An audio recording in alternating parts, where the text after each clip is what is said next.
Welcome to today's deep dive. I am so glad you're joining us for this one today. Yeah, this is a really important one. It really is, because today we are exploring a massive life transition.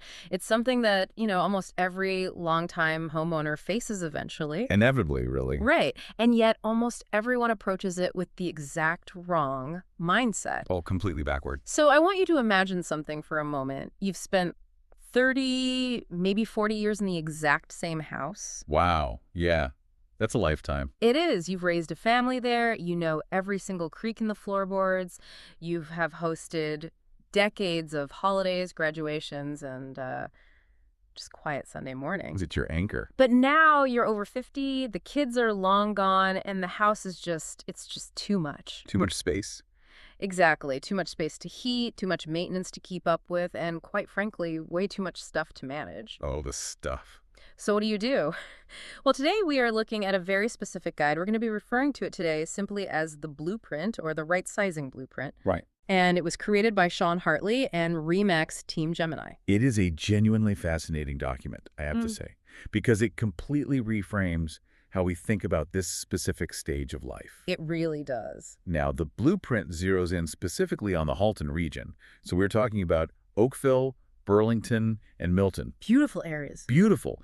But the psychology it explores, the emotional weight of this transition, is entirely universal. Absolutely. It looks at people who've been anchored to these large family estates for decades and dissects exactly why the traditional approach to moving out of them is so incredibly painful and, more importantly, how to fix it. And here is the hook for you right out of the gate. Typing the phrase "how to downsize" into a search engine is actually a massive psychological trap. It's a trap we all fall into. The blueprint argues that shifting just one single word in your vocabulary can change this entire transition from a devastating, exhausting loss Into an incredibly exciting next chapter. Exactly. Okay, let's unpack this, because I think it's where most people in Oakville, Burlington, and Milton begin their journey. They sit down at the computer and they search "how to downsize." The words we use dictate the reality we experience. And that is precisely what Sean Hartley and Team Gemini are tapping into here. Right. They are addressing a demographic that is wealthy in memories, wealthy in physical assets, but suddenly finds themselves impoverished in time and energy. Because the house is just eating it all up. Yes, because the physical structure of their house demands so much of them. So if "how to downsize" is the default search for this demographic, and honestly, it's what I would probably type in myself, what does the blueprint suggest we're getting so wrong about that initial impulse? Well, think about it. I mean, on the surface, it seems purely logical, right? Your Right. house is big, you want a smaller one. Downsize. Why is that word such a trap? When you look at the cognitive framing of it, especially for someone who has spent 30 plus years building a material legacy in a family estate, the prefix "down" implies a deficit. It means less. It means regression. It inherently feels like a loss. You're stepping backward. Exactly. You are signaling to your brain that you are surrendering your hard-earned comfort. You're giving up your space. You are somehow stepping backward in life. Right. It frames aging and transitioning as a process of reduction rather than evolution. That makes a lot of sense. It's almost like admitted defeat. Yes. You work your entire adult life to get the big, beautiful house in Burlington with the huge yard, and now society is telling you to just pack it in and shrink your footprint. Right, shrink your life. The blueprint highlights this visceral dread of losing square footage, but it spends even more time on the dread of losing the stuff, the things you have collected for decades. And that is because that stuff is rarely just objects. Yeah. Think about the concept of spatial identity. When you have lived somewhere for 3 decades, your home becomes an external hard drive for your memories. I love that phrasing, an Yeah. external hard drive. Right. The height marks penciled on the kitchen door frame, the boxes of children's art projects in the attic, the dining table where you hosted Thanksgiving for 20 years. Oh, man, yeah. To tell someone to downsize is, in their mind, telling them to discard their physical history. They aren't just looking at a wooden table. They're looking at 20 years of family dinners. Which leads to what the blueprint calls the absolute paralysis of stuff. It's so real. There's this incredibly relatable, almost cinematic picture of the pain points involved here. Picture it. You are standing alone in your basement. I'm stressing out just thinking about it. Right. The lighting is a little dim, the air smells vaguely like old cardboard and dust. You are surrounded by 30 years of accumulated life. Just boxes everywhere. I'm just imagining trying to decide what to do with a massive treadmill that has been used as a very expensive coat rack since 2012. We all have one of those. You have holiday decorations, old sports equipment, photo albums, things you haven't looked at in a decade but suddenly feel impossible to part with. And the stress is just massive. You are agonizing over where does it all go? That specific scenario, standing alone in the basement, is the perfect encapsulation of decision fatigue. It's exhaust. Every single object requires a choice. Keep, donate, throw away, give to a family member, sell online. Right. When you multiply that by thousands of objects across a large Halton home, the cognitive load is staggering. It becomes a logistical mountain that feels entirely insurmountable. So what do people do? They do absolutely nothing. Exactly. They turn off the basement light, they walk back upstairs, and they decide they will deal with it next year. And then next year becomes 5 years. Yep. Precisely. They stay in an environment that no longer serves them simply because the mechanics of leaving are too emotionally daunting. They become trapped by their own material legacy. But here is where the blueprint offers a massive paradigm shift. It says, throw the word downsize completely out the window. Erase it from your vocabulary. Gone. Replace it with the word right size. Yes. Now, I have to play devil's advocate here for a second. Sure. Isn't right-sizing just a clever marketing spin? Does slapping a fresh coat of paint on a rusty car, or in this case, changing one single word, really rewire 30 years of emotional attachment to a house? What's fascinating here is that it sounds like marketing fluff at first glance. Absolutely. Right. But let's look at the psychology behind the semantic shift. Right-sizing changes the entire framework of the transition.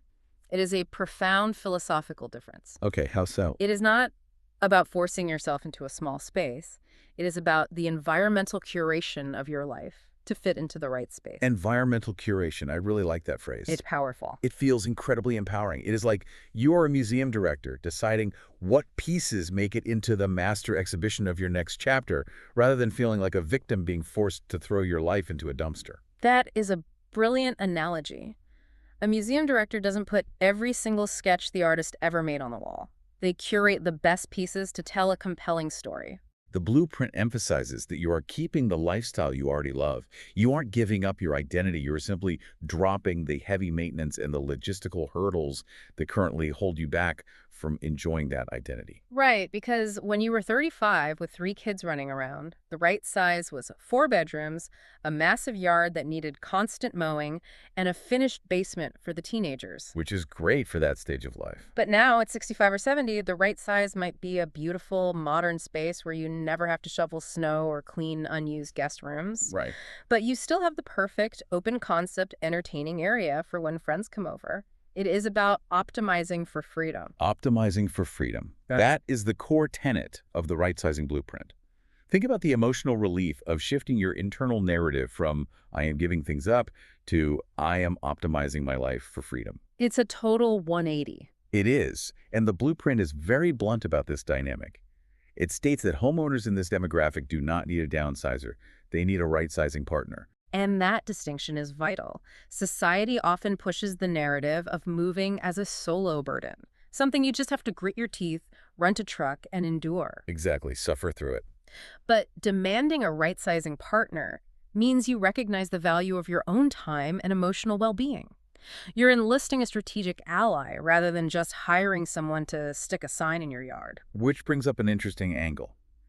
How does a mindset shift actually get boxes onto a moving truck? Great question. A philosophical breakthrough in the basement doesn't magically clear out 30 years of accumulated belongings. Exactly. And that leads us perfectly into the mechanics of how this blueprint actually works. Right. Because it is one thing to feel empowered, it is another thing entirely to physically move an entire estate. This is a crucial differentiator I found in the Rightsizing Blueprint.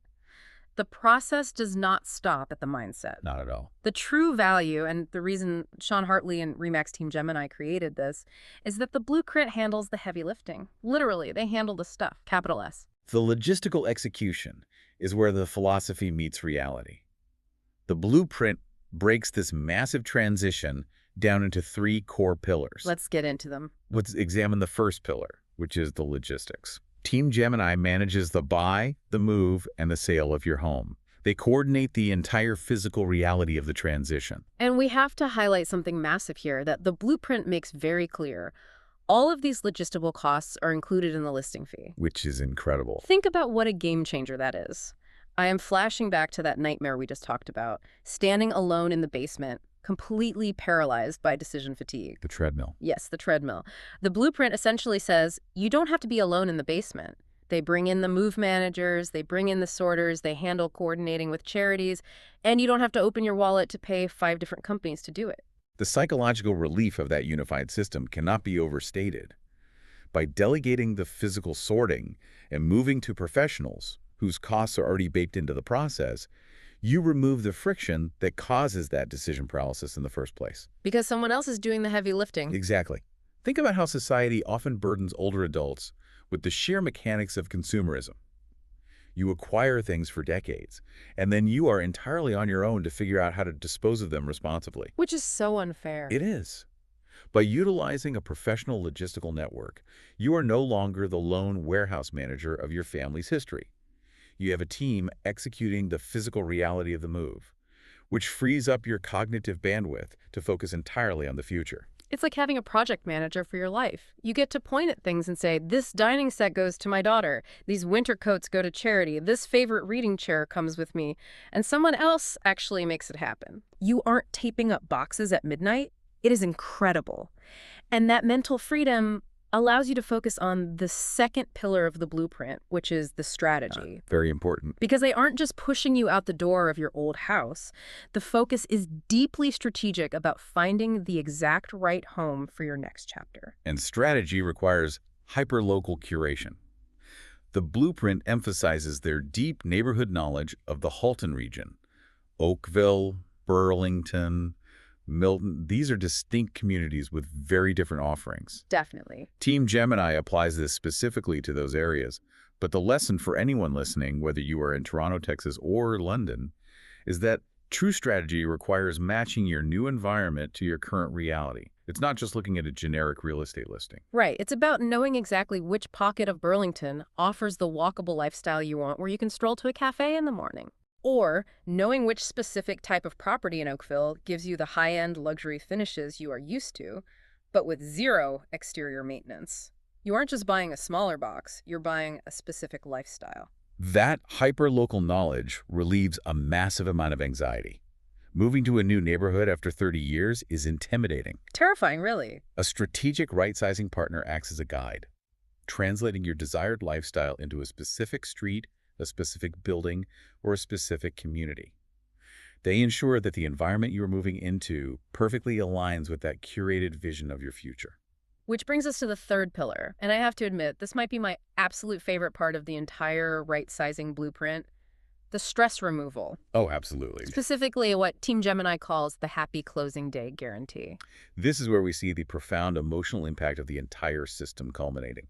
Let's look at a traditional closing day. It's usually a nightmare. It is almost always characterized by severe trauma and chaos. It is a frantic race against the clock. You're scrubbing floors at 2 a.m. Yes. You are surrounded by half-packed boxes, you are exhausted from cleaning, you are dealing with last-minute repairs, the moving truck is late, and you are physically and emotionally depleted.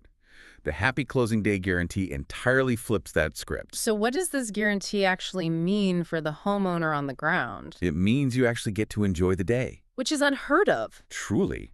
You focus entirely on the excitement of unlocking the door to your new, perfectly sized space, while the blueprint system and Team Gemini's professionals handle the absolute chaos of the old one. Wow. You don't have to go back and scrub the baseboards of the house you just sold. You don't have to panic about the junk left in the garage that wouldn't fit in the truck. It creates a clean emotional break. And from a psychological standpoint, that clean break is vital. When you aren't bogged down in the physical dirt, the sweat, and the sheer exhaustion of leaving, you can fully embrace the psychological joy of arriving. It really sets the tone for the next chapter. Exactly. You are stepping into a managed, effortless lifestyle from day one.